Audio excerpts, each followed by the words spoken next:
Olá, eu sou o professor Cláudio Branchieri e nós estamos aqui para trazer para você conteúdos de economia de qualidade. Se você quiser continuar acompanhando o nosso canal, inscreva-se. Se quiser receber notificações sobre novas aulas postadas, clique no sininho. Se gostar dessa videoaula, deixe seu like. Bom, nós vamos dar continuidade hoje ao entendimento do modelo de oferta agregada e demanda agregada. Na aula 1, a gente falou sobre oferta agregada, curvas e movimentos da curva e ao longo da curva. Nessa aula aqui, nós vamos ver sobre demanda agregada. Nós vamos ver a equação completa da demanda agregada, definições e deslocamentos da curva de demanda agregada. Fechado? Então, vamos lá. Aqui está a aula 2, demanda agregada, equação da demanda e assim por diante. Fechado? Isso aqui vai ser a nossa pauta da aula. Beleza? Vamos começar sobre demanda agregada. Demanda agregada é a soma do gasto real em consumo, investimento, compras do governo, exportações menos importações. Não existe outra definição da demanda agregada. A demanda agregada é a soma dos gastos de todos os agentes. Consumo das famílias, investimento das empresas, gastos do governo e o setor externo, que é representado por exportação menos importação. O conjunto dos gastos desses agentes nós chamamos de demanda agregada. Então, do lado você tem a oferta das empresas e aqui você tem a demanda agregada, que é o gasto de todos os agentes. O que nós vamos fazer agora? Eu já dei uma aula sobre demanda agregada, tá? Que basicamente se resumia a esta equação aqui. O que nós vamos fazer agora? Agora nós vamos fazer a equação completa. Mas, professor, para que eu uso a equação completa da demanda agregada? Porque logo após acabarmos o modelo de oferta agregada e demanda agregada, eu vou introduzir e nós vamos falar sobre o modelo ISLM-BP, que é o modelo mais completo da macroeconomia, é praticamente o resumo de tudo que você aprende ao longo das cadeiras de macro 1 e macro 2. Certo? E aí você vai precisar ter a equação completa da demanda agregada para nós podermos, inclusive, resolver e achar a renda de equilíbrio, taxa de juros de equilíbrio e assim por diante. Então, agora nós vamos escrever a equação completa. Para nós entendermos a equação completa, eu preciso explicar para você o comportamento da função consumo, o comportamento da função investimento. Os gastos públicos não são uma função, porque a gente vai entender por quê. O comportamento da função exportação e o comportamento da função importação. Fechado? Beleza? Então vamos lá. Olha só. Consumo. Função consumo. Nós temos aqui A mais B, Y menos T. Ok? Vamos definir o que são cada uma das variáveis. A. Aqui, ó. A é o consumo autônomo. É a parte do consumo que não depende da renda. Fechado? Mesmo que a renda venha a zero, eu vou continuar tendo algum consumo, porque as pessoas sacam da poupança. Não é? O que aconteceu na pandemia? Muitas pessoas, a renda caiu. Pum, elas foram para onde? Elas foram, mesmo com a renda a zero. Estou dando exemplo da pessoa. Isso aqui é macroeconomia, é agregado. Mas é só para vocês conseguirem enxergar. Quando a renda veio a zero, ela falou, sacou da poupança. Então, o consumo autônomo, ele continua mesmo quando a renda é zero, porque eu saco da poupança. Quando tu perde emprego, você saca do fundo de garantia, não saca? E usa esse dinheiro para consumir, não usa? Então, isso é poupança. O fundo de garantia é uma espécie de poupança. Então, o consumo autônomo é a parte do consumo que não depende da renda. B é uma variável chamada propensão marginal a consumir. Traduzindo em miúdos, é a parte da renda que as pessoas destinam ao consumo. Certo? B é um número maior que 0 e menor que 1, ou seja, é um número entre 0 e 1. Vamos imaginar que seja 0,60. O que significa B igual a 0,60? Significa o seguinte, ó. A propensão marginal a consumir ou a parcela da renda disponível, depois a gente vai ver sobre isso, que as pessoas destinam ao consumo é de 60%. Só para não gerar confusão. De novo, se o B é 0,60, 60% é a parcela da renda disponível que as pessoas destinam ao consumo. Fechado? Então, B, a propensão marginal a consumir, é sempre um número menor entre 0 e 1. É uma parte da renda. É uma parte do todo. Certo? E aqui nós temos entre parênteses, aqui, né, o famoso Y menos T, que é renda menos tributos. Certo? Então, renda menos tributos é o que nós chamamos de renda disponível. Então, a propensão marginal a consumir é uma parcela da renda disponível destinada ao consumo. Fechado? Então, nós já entendemos como é a função consumo, né? Ela está aqui, nessa confusão aqui. Tá? B igual, C igual a A mais B, Y menos T. Fechado? Beleza? Vamos ver a próxima variável. A próxima variável é a poupança. Não está na função consumo. Desculpa, não está na função da demanda agregada, mas é uma função macroeconômica importante. Né? O que acontece? A poupança é menos A mais 1 menos B, Y menos T. Isso aqui é renda disponível, né? Então, por exemplo, no nosso exemplo antes, se B é 0,60, 1 menos B é 0,40. E menos A é o inverso do consumo autônomo. Então, o que acontece? Se meu consumo autônomo é 100, significa que eu saquei 100 da poupança. Viram? Está aqui, ó. Então, é menos A mais 1 menos B. O que é o propensão marginal a consumir é 60.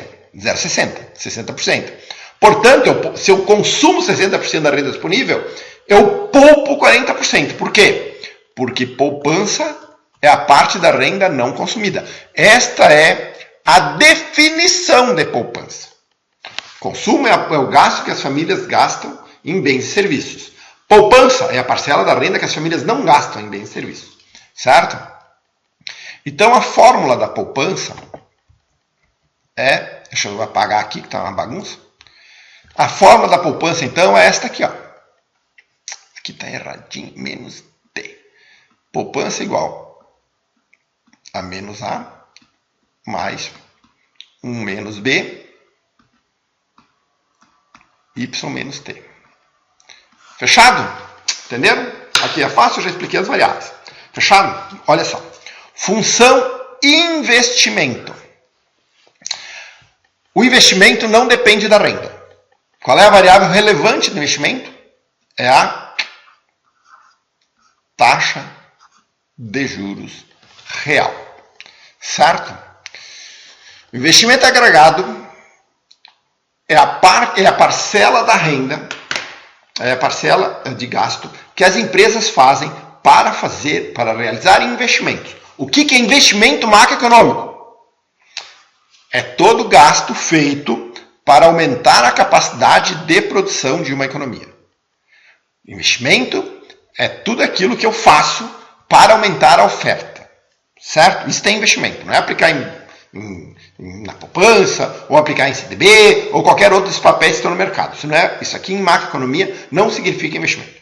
Investimento é comprar máquinas, construir salas comerciais, ou pavilhões, ou estradas, ou portos e aeroportos. Isto é investimento. Fechado? Investimento é a variável importante porque ela serve para as duas coisas. Ao mesmo tempo que ela aumenta a demanda, porque ela faz parte da função da demanda, ela está aqui, né? Ela também aumenta a oferta agregada. Então ela aumenta os dois ao mesmo tempo. Fechado? A função investimento, ela depende do investimento autônomo. Da onde viria o investimento autônomo? Do exterior, por exemplo. Que não tem nada a ver com a nossa taxa de juros interna. Né? Um investimento externo direto, é um exemplo de investimento autônomo. Ele não tem relação com a nossa taxa de juros real. Certo? Menos DR. Sendo que D é maior que zero. Por quê? Porque ele é uma medida da resposta. Você, aluno de economia, aprende isso. Aliás, qualquer um. Mas, obviamente, focado no aluno de economia aqui. Mas qualquer aluno entende o seguinte. Toda vez que tu ouvir a frase D é a medida da resposta. Toda vez que tu ouvir esta expressão, lembre-se de uma palavra. Elasticidade. D é uma elasticidade. Ela mede a resposta do investimento agregado a variações na taxa de juros. Então, é um número maior de zero que pode ir a infinito. Fechado? Só isso. Então, D é uma elasticidade. E R é a taxa de juros real. Observe esse sinal. Significa o quê? Que o investimento agregado tem uma relação negativa.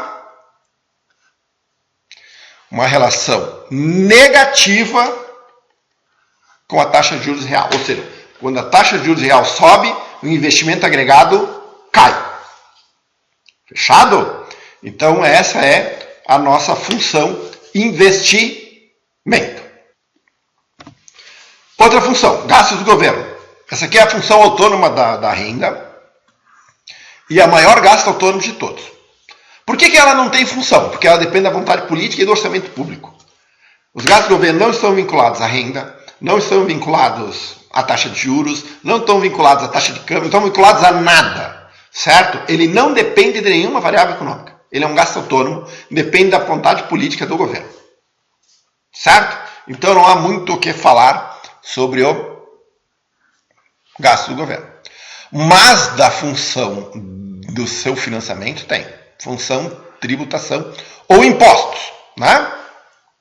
Tributação, como é que é a função tributação? Tributo é igual T0 mais T1 sobre Y. Certo? T1 sobre Y. Beleza? Vamos lá. T0, tributo autônomo. Se eu tenho consumo autônomo, eu tenho tributo autônomo, que não depende da renda, que não depende de nada, certo? O IPTU, por exemplo, não depende da renda. Se tua renda pode vir para zero, você tem que pagar IPTU. Dando um exemplo, né?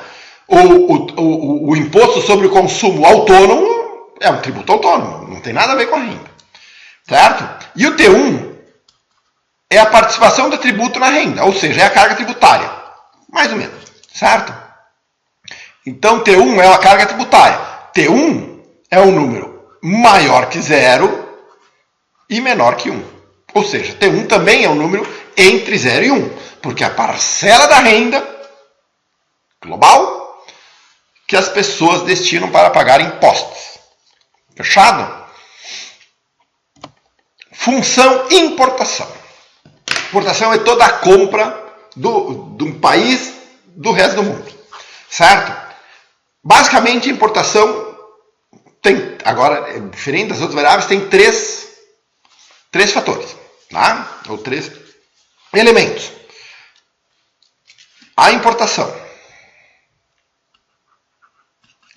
é igual à importação autônoma.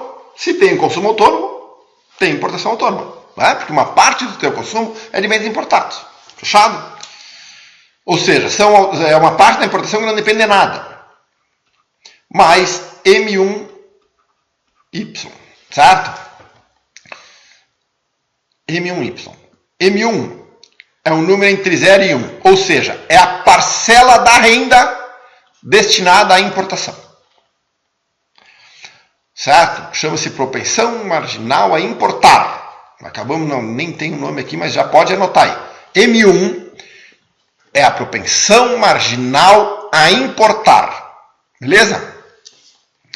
Já M2 já está correlacionada à taxa de câmbio. TX é igual à taxa de câmbio real. Ok? Meu Deus.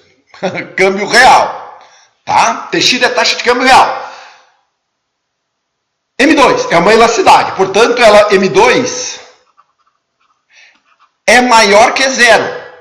Ad infinito. Entenderam? Então vamos lá. A importação você tem são três elementos. A importação autônoma, que não depende de nada. A importação que depende da renda, aqui e a variável da participação da renda, que é gasto com importação, é M1. E uma parte da importação depende da taxa de câmbio real, né? Sendo que a variável que se correlaciona com ela, nós vamos chamar aqui de M2, que é uma elasticidade. Ok? Aqui nós temos, então, já temos aqui a função importação completa. Já a função exportação é a seguinte. Nós temos uma parte dela autônoma, x0, mais x1 tx. Sendo que x1 é o equivalente à exportação, ao equivalente à importação do M2, né? Ou seja, x1 é uma elasticidade, é um número maior que zero. Desculpa, deixa eu só mudar aqui, que aqui tem um risco ali, ó. x1 é um número maior que zero. Tá errado. Maior que zero. De zero a infinito. Por quê? Porque há uma elasticidade. Tá? Então, x1 é uma elasticidade maior que zero. E x0 é a exportação autônoma. Fechado? Uma coisa que eu não falei ali é a seguinte. Ó. A exportação, quando a taxa de juros, quando a taxa de câmbio, aumenta, a exportação aumenta, porque ela está se correlacionando aqui, ó, positivamente. Já a taxa de câmbio na importação, ela se correlaciona negativamente. Né? Deixa eu apagar tudo essa bagunça aqui. Olha aqui, ó, a taxa de câmbio na importação se correlaciona negativamente. Ou seja, quando a taxa de câmbio sobe, que é o que aconteceu, por exemplo, logo ali depois da crise do Covid, né? A importação cai. Quando a taxa de câmbio sobe, a exportação sobe. Fechado? Olha aqui, ó. Eu preciso aqui, só corrigindo aqui, nunca se esqueçam. Isso aqui é maior que zero.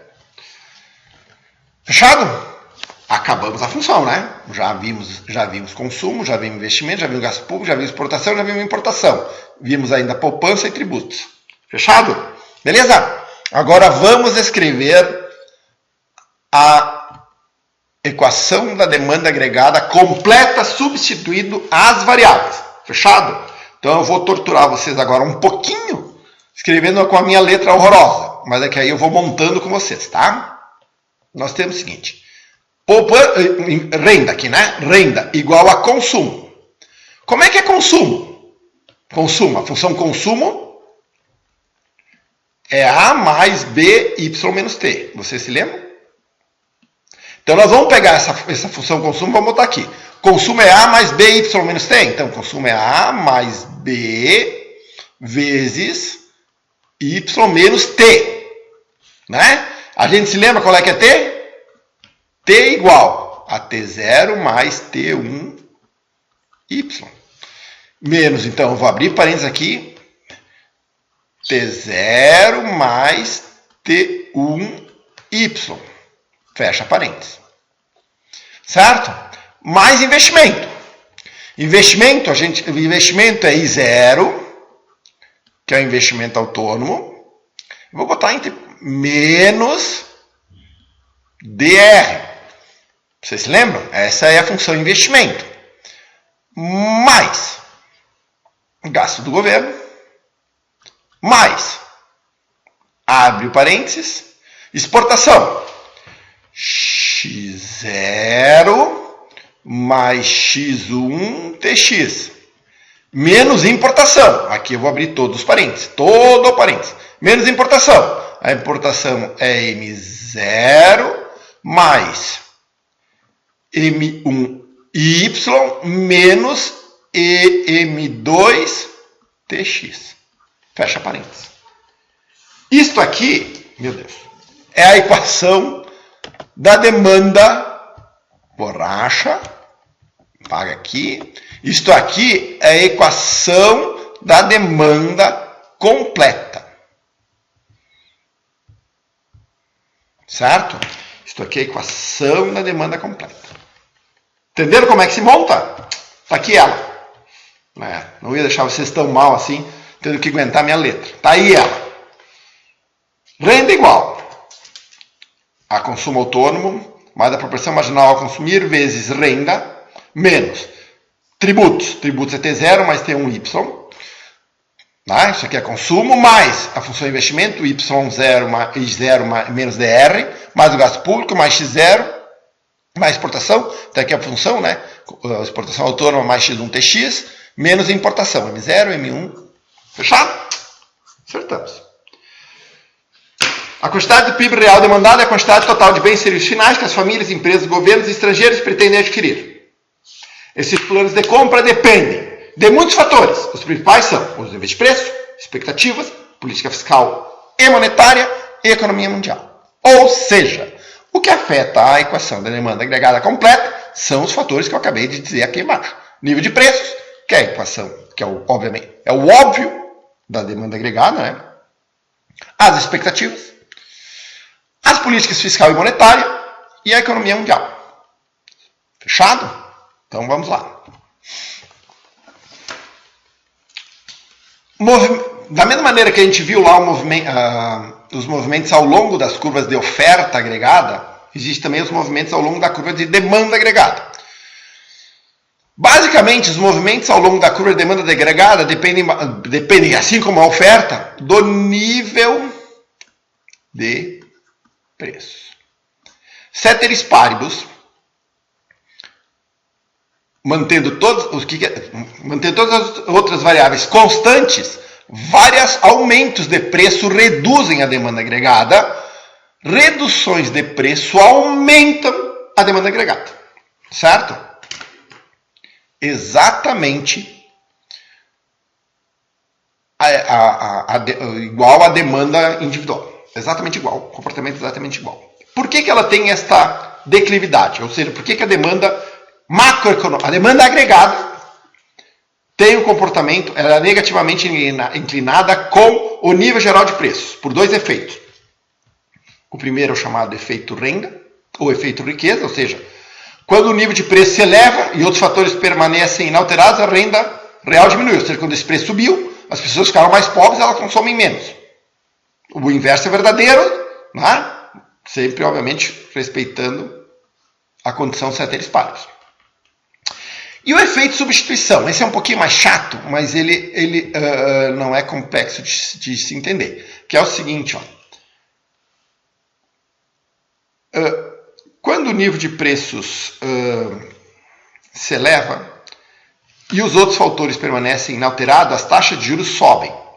Isso por quê? Porque quando eu tenho inflação, a quantidade real de dinheiro em circulação diminui. A gente vai aprender, eu vou explicar também um pouquinho mais à frente, mas vocês podem anotar aí, o equilíbrio do lado monetário, né? Para poder explicar o modelo SL. Aí eu vou explicar demanda e oferta real por moeda.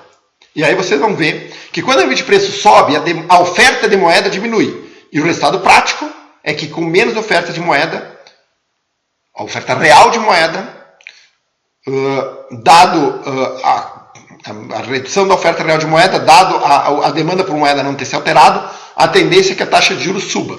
E quando a taxa de juros sobe, as pessoas demandariam menos à vista, menos no presente, para poder comprar no futuro. Então, o efeito de substituição que explica isso é que quando a taxa de juros sobe, quando os preços sobem, a taxa de juros sobe.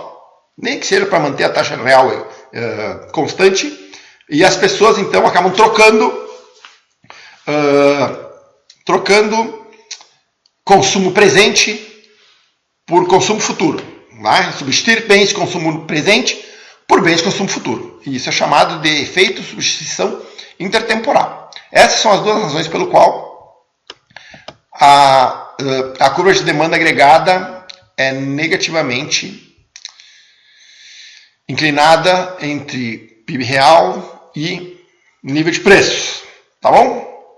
Agora vamos ver deslocamentos. Fatores que afetam, mudanças nos demais fatores que afetam a demanda agregada. Os preços, vocês viram lá que nós tínhamos preços, expectativas, política fiscal e monetária e economia mundial. Os preços, eles provocam deslocamento ao longo da curva de demanda agregada, que é o que acabamos de ver. O restante dos fatores deslocam a curva agregada, ou para a direita ou para a esquerda. Fechado? Então é isso que nós vamos ver agora. Expectativas. Expectativas sobre rendas futuras, inflação e lucros influenciam as intenções de compra nos dias atuais. Aprendam isso. Básico.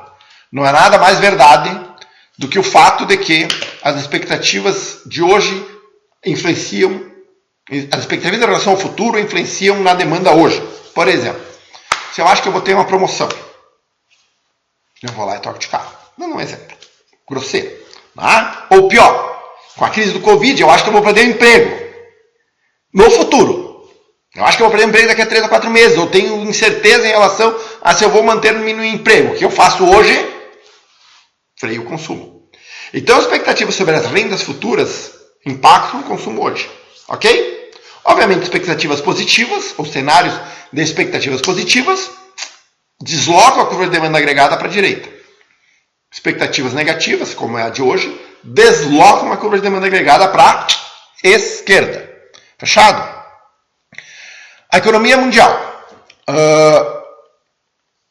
A principal dela, e ela afeta a demanda agregada principalmente por causa do volume de compras do exterior.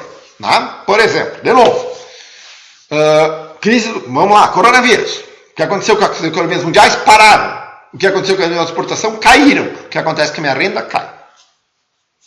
Tá? Então, quando a economia mundial está... A economia mundial lá em 2007, 2008, lá no boom das commodities, a economia mundial estava bombando. Qual é que foi o resultado? A renda no Brasil cresceu. Então, obviamente, quando a economia mundial está bombando, está andando, está pungente, você desloca a curva da demanda agregada para a direita. Quando a economia mundial se retrai, como é o que vai acontecer esse ano, você desloca a curva de demanda agregada para a esquerda. Ok? Política fiscal e política monetária. Basicamente é o seguinte. Política fiscal. Aumento do gasto público ou redução de impostos deslocam a curva da demanda agregada para a direita. Política fiscal. A política fiscal, redução de gastos ou aumento de impostos deslocam a curva da demanda agregada para a esquerda. Toda vez que a curva da demanda agregada for para a esquerda, a minha renda cai. Toda vez que a curva da demanda agregada for à direita, a minha renda sobe. Política monetária é a mesma coisa. Quanto maior for o fluxo de moeda na economia, maior é a demanda. Então, a política monetária, quando você aumenta a oferta de moeda, você acaba resultando num deslocamento da demanda agregada para a direita. Uma política monetária que diminui a quantidade de dinheiro em circulação, portanto, ela é mais contracionista, ela desloca a demanda agregada para a esquerda, reduzindo renda. Esses são os deslocamentos da curva de demanda agregada. É importante que você entenda, porque lá no modelo ISLM, que nós vamos ver, e se você é um aluno de macro, você precisará entender o modelo ISLM, a gente vai ter que deslocar essas curvas. Fechado? Então aqui está o resumo. Deslocamento da curva de demanda agregada para a direita. Né? A demanda agregada diminui aqui, tá? Diminui aqui, beleza? Diminui, eu venho daqui para cá. Se as rendas futuras e inflação, inflação e lucro esperado diminuem, se o governo diminui as compras ou aumenta os impostos, e a política monetária diminui a quantidade de dinheiro e aumenta a taxa de juros. Todos esses eventos aqui fazem com que a demanda agregada se desloque para a esquerda. Obviamente, o oposto desloca para a direita. Rendas futuras, inflação ou lucros aumentam, política fiscal aumenta as compras do governo ou diminui os impostos, e a política monetária aumenta a quantidade de dinheiro e diminui a taxa de juros. Certo? Você tem um deslocamento para a direita.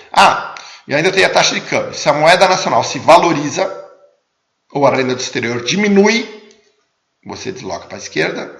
Se a taxa de câmbio, que é a moeda nacional, se desvaloriza, ou a renda do exterior aumenta, você desloca para a direita. Fechado? Então é fácil, né? Fácil.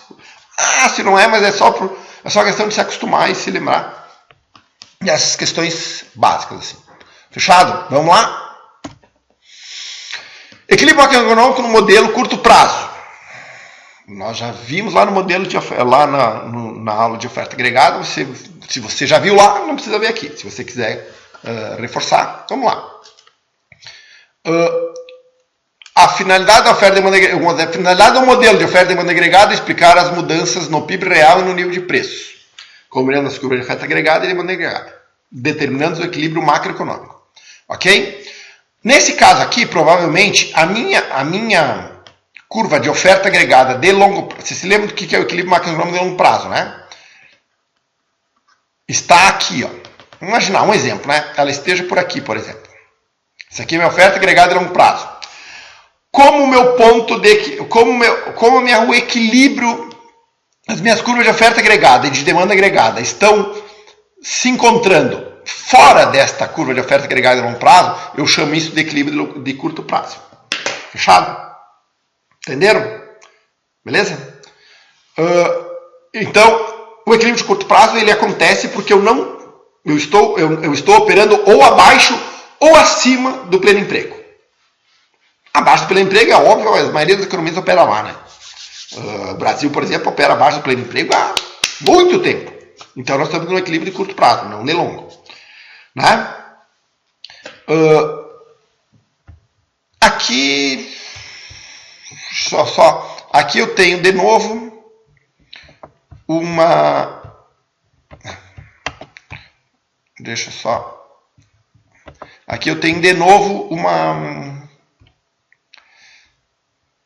Deixa eu só pegar aqui para nós explicar. Aqui eu tenho de novo também aqueles movimentos, por exemplo, um ponto D aqui, ó. Tá? Olha ali, ó, o meu exemplo. Se o nível de preço for 120, o PIB real oferecido é de 1,93 trilhões. Um pouquinho do lado aqui. E o PIB real demandado será de 1,67 trilhões. Alguma coisa aqui no meio, né? Então, o que eu tenho aqui? Eu tenho um PIB real ofertado maior que o PIB real demandado, ou seja, a curva de oferta agregada de curto prazo estaria lá. Aqui eu tenho estoque sobrando. Certo?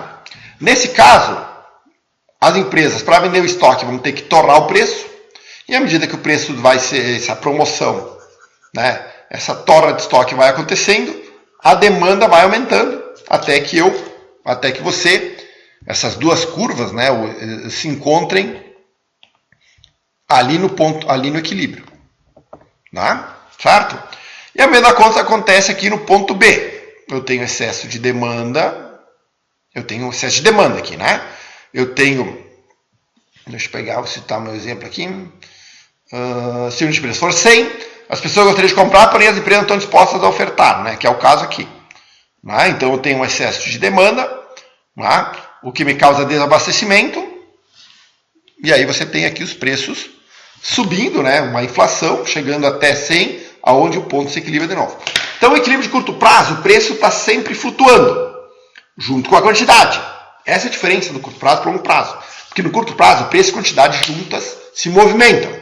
No longo prazo, só preço se movimenta, porque eu estou no pleno emprego. Que é aqui. Aqui eu não tenho o que fazer, Miguel. Eu estou em 1,8 trilhões, eu já estou no pleno emprego. Certo? Se eu, por exemplo, viesse para cá, perdão, vamos lá, para cá, vocês já viram que é um terror, né? Deixa eu só apagar de novo. Apagar todos. Vamos achar. Se eu viesse para cá, né? Com a demanda para cá, sei lá, vamos pegar um exemplo, gasto público. Cara, você teria assim um aumento temporário. Mas como tu está operando assim um pleno emprego, aqui você está tendo que trabalhar hora extra, você disputa trabalhador com outras empresas, porque falta gente, né? E você está ali pressionando, porque o governo está gastando porque ele quer aumentar a renda, mas ele já está no equilíbrio no longo prazo. Ele está tentando, mas ele não pode, ele não conseguiria aumentar a renda. Né? Então ele tem ali as empresas, por esse aumento de demanda temporário, elas vão lá, contratam, fazem horas extras, trabalham acima da sua capacidade, só que todo esse esforço vai acarretar numa disputa pelos profissionais de mercado, que vai elevar os salários, que vai fazer com que a oferta agregada de curto prazo se desloque para a esquerda. Né? Aqui, na verdade. Só errei aqui. Né? Se desloque para a esquerda, até que eu volte ao ponto onde meu PIB real não se mexeu e eu tive inflação. Entenderam? E vou te falar mais. Se o governo continuar tentando empurrar a economia, além da capacidade dela, eu fico repetindo isso aqui até ad infinito e vou gerando inflação. Só. Não gero nenhum percentual de PIB. Ah, professor, mas isso é só teoria, isso aí na prática não existe. Eu lá pergunto para a Argentina se não existe. Que está lá travada no PIB há séculos e a única coisa que eles enxergam é inflação. Porque, obviamente, eles já estão no equilíbrio de longo prazo, porque como eles não têm investimento, como o capital lá não evolui, não acumula, porque a renda desapareceu e o argentino rico vai para fora, o capital não acumula, a tecnologia não melhora, né? Então eu não consigo deslocar a curva de oferta agregada a longo prazo para a direita e o governo tenta aumentar o gasto para aumentar a renda, a única coisa que eu gero é inflação. É isto que me explica o modelo de equilíbrio econômico no longo prazo. Achado? Então foi isso, galera. Eu estou deixando aqui mais 2 vídeos. Eu estou deixando o vídeo da modelo de oferta agregada e demanda agregada da última aula. Certo? Vou deixar o vídeo de equilíbrio de mercado para vocês também rememorarem como é que as coisas convergem para o equilíbrio. Essa foi a nossa aula de hoje. Até a próxima.